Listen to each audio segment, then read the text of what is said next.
Hope is the seed, but action is the harvest. Every great achievement begins with a vision, a hope, a dream. Without hope, the soil of the mind lies barren. Hope is what gives life to possibility. It whispers, "It can be done," even when circumstances scream otherwise. But a seed alone cannot feed a family, cannot provide shelter, cannot change a life. The seed must be planted, watered, nurtured, and brought into the sunlight. It must endure storms, withstand droughts, and push through the resistance of the earth. Only then can it transform into a harvest. The same is true for your life. Hope is a starting point, but it cannot be the ending point. You cannot sit with your dreams locked inside your imagination and expect them to blossom on their own. The world does not reward the person who only hopes. It rewards the one who takes hope and gives it legs, hands, and motion. Think of the farmer who looks at an empty field. He may have the greatest hope for a rich harvest, but until he tills the soil and scatters the seeds, there is nothing to expect. Imagine him standing on his porch, looking out at the land, saying, "I hope my field will feed my family." His children will go hungry if that hope remains only in thought. The harvest is not an accident. It is the result of consistent effort. It is sweat, discipline, and a willingness to do today what does not immediately pay off. You don't reap in the same season you sow. You sow with patience, you water with persistence, and then you wait for God's law of growth to take effect. Hope gives you the courage to start. Action brings the promise to life. Life's tragedy is not in having no hope, but in having hope that is never acted upon. Millions of people carry dreams that are buried inside them. They hope for change, for success, for freedom, but they never move their hands or their feet in the direction of that desire. Hop. Without work becomes regret. The difference between a fulfilled life and an empty one is not in who hoped the most, but in who took that fragile spark of hope and fanned it into a flame through action. When you act, you honor the hope God placed within you. When you delay, you betray it. Every day that you choose to take action, you are planting a seed in the soil of your destiny. And every day you avoid action, weeds grow in that same soil. Harvests are not accidents, they are choices, repeated daily. Hope is not meant to replace work, it is meant to inspire work. If you want to see God's blessings unfold, match your prayers with persistence, match your vision with movement, match your desire with discipline. When hope and action come together, you create a partnership with the divine laws of success. Think about it. The seed doesn't argue, it doesn't delay, it simply grows when planted. The soil doesn't resist, it welcomes the seed. And the harvest doesn't hide, it comes naturally as a reward for effort. So too in your life, when you take what you hope for and back it with action, results are inevitable. Not overnight, not without setbacks, but eventually, inevitably, abundantly. That is the law. Hope inspires, but action delivers. God opens doors, but you must walk through them. Life is full of opportunities, chances to grow, to rise, to change. But opportunities rarely arrive with trumpets or grand announcements.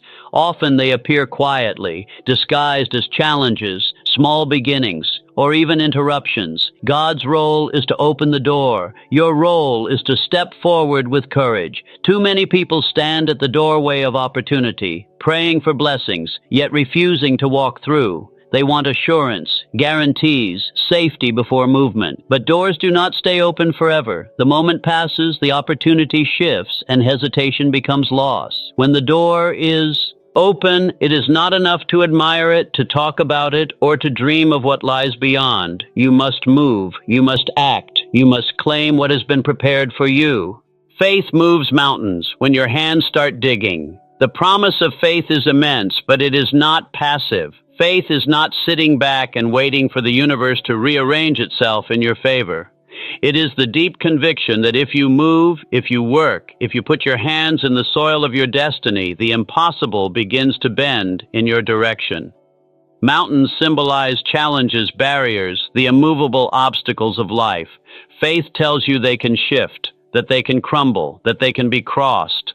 But no mountain has ever moved because someone only wished it away. No mountain has collapsed under the weight of hope alone. It takes faith in the heart and effort in the hands. It takes vision in the mind and sweat on the brow. It is the combination of belief and effort that makes miracles visible. Imagine a man standing before a mountain, praying for it to vanish. He prays with passion, but he never takes a step forward. He never touches a rock, never digs a shovel of dirt. Years pass, and the mountain stands untouched. His conclusion may be that faith doesn't work, when the truth is that his faith was never partnered with action. Now picture another man. He stands before the same mountain, and he also prays. But then he takes his shovel, digs a little each day, and invites others to join him. The task seems impossible at first, yet faith fuels his persistence. Each shovel of dirt is an act of trust that the mountain is not permanent. Slowly, pathways form. Little by little, the mountain yields. Eventually, what once looked immovable becomes traversable. This is the law of faith. It multiplies effort. It empowers persistence, but it does not eliminate the need for human action. Faith is more than belief. It is demonstrated in what you do. If you say you have faith that your life can improve, but you never change your habits, your schedule, or your priorities yet, your faith is only words. Real faith makes you rise earlier, work harder, and stay disciplined when others quit. Real faith takes the step before the staircase is complete. Real faith invests in today, knowing the return may not come tomorrow, but trusting it will come. And when faith is exercised, it grows stronger. Like muscles that develop under resistance, faith grows when you work it. The mountains in your life, fear, poverty, failure, doubt, do not shrink at the sound of wishes. They shrink when faith drives your action, when belief sustains your persistence, when trust keeps you moving long after others have given up. God designed faith to work with your effort, not replace it. Faith is the wind in your sails, but you must still steer the ship. Faith is the fuel in your tank, but you must still drive the car. Faith is the energy that gives meaning to your steps, but you must still take them. That is why faith without works is dead. It has no life, no movement, no expression. Mountains will always intimidate those who only dream of their removal. But for those who step forward, shovel in hand, fueled by faith, the mountain becomes an opportunity, a testimony, a story of what happens when heaven's promise meets human determination. Dreams are instructions. Action is obedience. Every dream placed in your heart carries a purpose. It is not random. It is not an accident. The vision you carry is an assignment, a direction, a whisper from something greater than you. Dreams are instructions, but they are not fulfilled by simply being admired. They require obedience, the willingness to honor the dream by acting on it. To dream and not act is to ignore the instruction. To dream and delay is to postpone the gift that was placed in you. But to dream and obey through action is to align yourself with your true calling. Think of a blueprint handed to a builder. The blueprint shows the design of a beautiful house. It is detailed, precise, full of potential. But if the builder rolls it up and places it on a shelf, nothing happens. Prayer sets direction. Effort covers the distance. When you bow your head in prayer, when you lift your thoughts to God, you are setting your compass. You are saying, here is the path I seek. Here is the goal I long for. Here is the destiny I believe you placed in my heart. Prayer clarifies vision. It quiets noise. It separates the essential from the trivial. Without prayer, life can become aimless, a random walk with no true north. Prayer gives you alignment, but prayer alone does not carry you to the destination. Once the direction is set, your feet must move, your hands must work, and your choices must follow the path you prayed for. Otherwise, the prayer remains only words in the air, never translated into progress on the ground. Picture a sailor at sea with no compass. He may work hard, he may row with all his strength, but without direction he drifts endlessly. Now picture another sailor with a compass. He prays for favorable winds, and his compass points him toward land. But then he sits, doing nothing, waiting for the ship to move itself. He has the right direction, but no motion. Both end in failure, the first because of no direction, the second because of no effort. But the sailor who prays for guidance aligns his compass and then rows with persistence. He reaches the shore. Prayer is that compass, but effort is the rowing. They must work together. Prayer gives you clarity of purpose. When you pray sincerely, you identify what matters most. You release distractions and focus on what truly counts. But once that clarity comes, you are called to back it with effort. You cannot pray for strength and then live carelessly. You cannot pray for success and then waste your days in idleness. You cannot pray for opportunities and then ignore the open doors. The sincerity of prayer is not measured in words or length. It is proven in the actions that follow. To pray for health while neglecting discipline is to cancel your own request. To pray for wisdom while avoiding study is to betray the prayer. To pray for change while clinging to old habits is to walk in circles. Prayer points. Effort moves. There is beauty in the combination. Prayer fills the heart with peace and courage. Effort gives the body momentum and resilience. Prayer lifts you when effort makes you weary. Effort proves you value what you prayed for. Together, they create harmony, spiritual alignment with physical persistence. When you live this way, you are no longer a passive dreamer. You become an active partner with God in shaping your destiny. You say with your heart, "Guide me," and with your hands, "I will follow." That combination unleashes power far greater than either alone. The distance may be long, but with prayer as your compass and effort as your fuel, you cannot remain stuck. Every day of consistent action brings you closer to what you once only prayed for. Waiting without work is wasted time. Time is the most precious resource given to us. Every day arrives fresh, filled with possibility, and every day departs forever, never to return.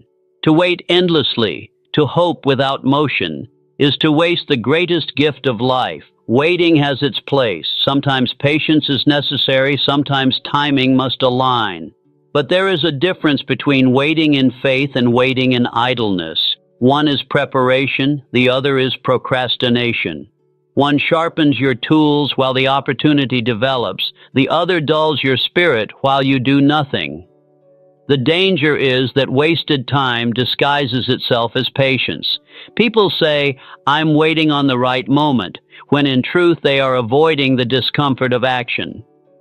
Imagine two men waiting for rain. The first clears his field, digs irrigation channels, and prepares the soil. When the rain comes, he is ready and the seeds spring to life. The second man does nothing. He sits, hoping the rain will water his barren ground.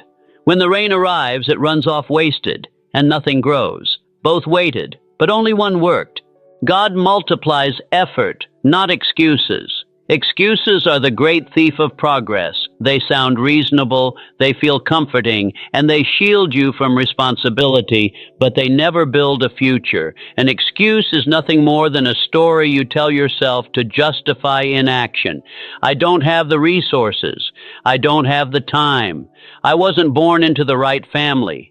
Every excuse may feel true, but it is never final. What determines your life is not the size of your excuses, but the size of your effort.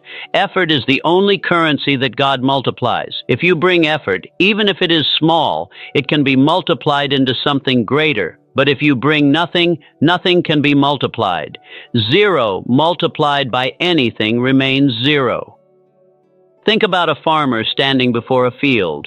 If he says, "I don't have the best soil," or "I don't have the strongest tools," or "the weather is uncertain," he may excuse himself from planting. But in the end, the field will stay empty, regardless of how good his reasoning sounds. Another farmer, perhaps with weaker soil and fewer tools, plants anyway. He does the best he can with what he has. And when the rains come, when the sun shines, his small effort is multiplied into abundance. The first farmer has his excuses. The second farmer has his harvest. This is the law of life. Excuses protect you from effort, but they also rob you of reward. Effort exposes you to challenge, but it opens the door to multiplication. Excuses come from fear of failure, fear of rejection, fear of discomfort. Effort comes from faith. Faith that if you do what you can, more will be added. Faith that every step forward matters, even when results are slow. Faith that God honors movement, not stagnation. You do not need to know the whole path. You only need to take the next step with effort. And once you move, doors open, strength grows, opportunities appear. What seemed impossible begins to shrink. What seemed out of reach begins to draw near. The multiplier effect comes not from wishing, but from working. It is easy to blame circumstances, easy to point to others and say they had advantages I did not, easy to fold your arms and complain about unfairness. But excuses, no matter how valid they seem, never change reality. Only effort changes reality. The person who works with little achieves more than the one who excuses himself with much. The world is filled with people who could have, should have, might have, if only they had acted instead of excused. Excuses may win you sympathy, but effort wins you results. God never promised to multiply what you don't do. He promised to bless the work of your hands, not the stories of your hesitation. The lesson is simple. Bring your effort, however small, however imperfect. Do your part. Plant seeds, take steps, build habits.